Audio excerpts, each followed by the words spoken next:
नमस्कार दोस्तों, मेरे इस कहानी के चैनल पर आपका बहुत बहुत स्वागत है। आज की कहानी शिवजी से जुड़ी हुई है। श्री पार्वती जी ने शिवजी से पूछा, सिद्ध पुरुषों के लिए जो भी परम रहस्य की वस्तु है, मैं उसका वर्णन आपके मुख से सुनना चाहती हूँ। शिवजी बोले, हे गिरिनंदिनी, जो वेद से भी ज्यादा उत्तम है, उसमें अविद्या का नाश करने की क्षमता है, जो भगवान विष्णु के चेतन तथा सर्वश्रेष्ठ परम पद है, जिसके पाठ मात्र से यमदूतों की गर्जना बंद हो जाती है, तुम्हें आज वो रहस्य सुनाता हूँ।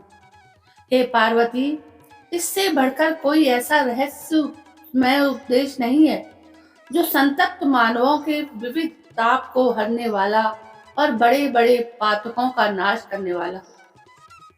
इसके मात्र 5 श्लोकों के पाठ से ही संसार के समस्त ऐश्वर्य सहज ही प्राप्त हो जाते हैं। पार्वती जी बोली, हे स्वामी, आपके मुख से यह सुनकर मेरी जिज्ञासा बढ़ती ही जा रही है। बिना विलंब किए मुझे वो रहस्य सुनाइए। शिवजी बोले, 5 श्लोकों के पाठ से एक प्राणी का क्या क्या ऐश्वर्य मिल सकता है, इसकी कथा मैं सुनाता हूँ। ध्यान से सुनना। भगवान विश्वकर्मा द्वारा रचित मेरुगिरी के शिखर पर अमरावती नामक रमणीय में देवराज इंद्र का वास है। एक दिन इंद्र अपने सिंहासन पर बैठे हुए थे कि इतने ही में उन्होंने देखा कि भगवान विष्णु के दूतों से सेवित एक अन्य पुरुष वहां से जा आ रहा है। उस नवागत पुरुष का तेज ऐसा था कि इंद्र उसे सहन न कर पाए और तुरंत ही अपने मणिमय सिंहासन से नीचे गिर पड़े। इंद्र सिंहासन से गिर गए तो सेवकों ने देवलोक के साम्राज्य का मुकुट उस नव आगंतुक के सिर पर रख दिया।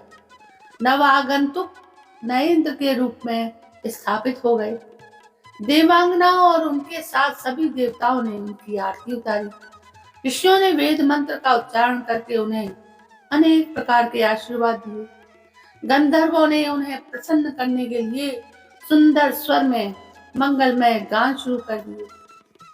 इंद्र सोचने लगे कि इस नवीन इंद्र को जो सम्मान मिल रहा है, उसके लिए तो 100 यज्ञों का अनुष्ठान करना होता है, परंतु बिना ऐसे यज्ञों का अनुष्ठान किए यह गौरव कैसे प्राप्त हो रहा है? आखिर बात क्या है? इसने तो मार्ग में ना कभी प्याऊ बनवाए, ना पोखरें खुदवाई, ना पथिकों को विश्राम देने वाले बड़े बड़े वृक्ष ही लगवाए हैं। अकाल पड़ने पर अन्नदान के द्वारा इसने प्राणियों का सत्कार भी नहीं किया है। इसके द्वारा तीर्थों में सत्र और गांवों में यज्ञ का अनुष्ठान भी नहीं हुआ है। तो इसने यहाँ भाग्य की दी हुई ये सारी वस्तुएं कैसे प्राप्त की? इस चिंता में व्याकुल होकर इंद्र भगवान विष्णु के पास अपनी शंका का समाधान पूछने के लिए चल पड़े। इंद्र क्षीर सागर के तट पर गए और वहां अकस्मात अपने साम्राज्य से भ्रष्ट होने का दुख बताते हुए बोले, हे लक्ष्मीकांत प्रभु, मैंने पूर्व काल में आपकी प्रसन्नता के लिए 100 यज्ञों का अनुष्ठान किया था।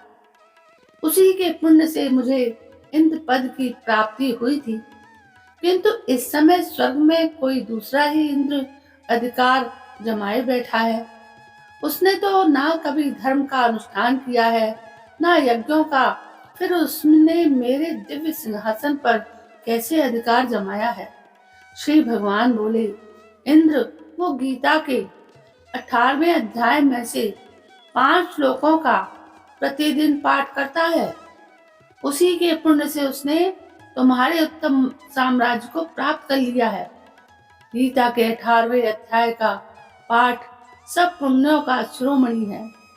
उसी का आश्रय लेकर तुम भी पद पर स्थिर हो सकते हो। भगवान विष्णु के ये वचन सुनकर इंद्र को संतुष्टि हुई। उन्हें उत्तम उपाय भी मिल गया था। इंद्र ने ब्राह्मण का वेश बनाया और गोदावरी के तट पर गए। वहां उन्होंने कालिका ग्राम नामक उत्तम और पवित्र नगर देखा, जहां काल का भी मर्दन करने वाले भगवान कालेश्वर विराजमान हैं। वहीं गोदावरी तट पर एक परम धर्मात्मा ब्राह्मण बैठे थे, जो बड़े ही दयालु और वेदों के पारंगत विद्वान थे। वे अपने मन को वश में करके प्रतिदिन गीता के 18वें अध्याय का स्वाध्याय किया करते थे। उन्हें देखकर इंद्र ने बड़ी प्रसन्नता के साथ उनके दोनों चरणों में मस्तक झुकाया और उनके समक्ष 18वें अध्याय को पढ़ा। उसका प्रभाव ऐसा हुआ कि उन्होंने श्री विष्णु का संयुज्य प्राप्त कर लिया। माता पार्वती को इतनी कथा सुनाने के बाद भगवान महेश्वर बोले, देवी, इंद्र आदि देवताओं का पद बहुत ही छोटा है। ये जानकर वे परम हर्ष के साथ उत्तम वैकुंठ धाम को गए। अतः ये अध्याय मुनियों के लिए श्रेष्ठ परम तत्व है। हे पार्वती, गीता के 18वें अध्याय, जिसे मोक्ष संन्यास योग कहा जाता है, कि इस दिव्य महात्म्य का वर्णन समाप्त हुआ। इसके श्रवण मात्र से मनुष्य सब पापों से छुटकारा पा जाता है। इस प्रकार संपूर्ण गीता का पाप नाशक महात्म्य बतलाया गया है। हे महाभागे, जो पुरुष श्रद्धा युक्त होकर इसका श्रवण करते हैं, इस समस्त यज्ञों का फल पाकर अंत में श्री विष्णु का संयुज्य पाद प्राप्त कर देता है।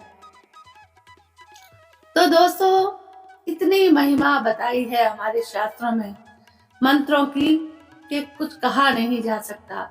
लेकिन लोगों को विश्वास कम होता है, क्योंकि वो कथनी से ज्यादा करनी में विश्वास तो करते हैं, पर करते कुछ नहीं है। तो दोस्तों, ये कहानी आपको कैसी लगी? यदि पसंद आई हो तो प्लीज मेरे इस चैनल को सब्सक्राइब करें, लाइक करें, शेयर करें और कमेंट भी करें। दोस्तों, ऐसी ही बहुत ही ज्ञान युक्त कहानियां मैं अपने इस चैनल पर डालती रहती हूँ। ज्ञान युक्त के साथ साथ ये कहानियां धार्मिक ज्यादा होती हैं। मैं चाहती हूँ कि इन सब बातों से आपके जीवन में भी कुछ परिवर्तन लाया जाए। दोस्तों, ये कहानियां दिव्य होती हैं।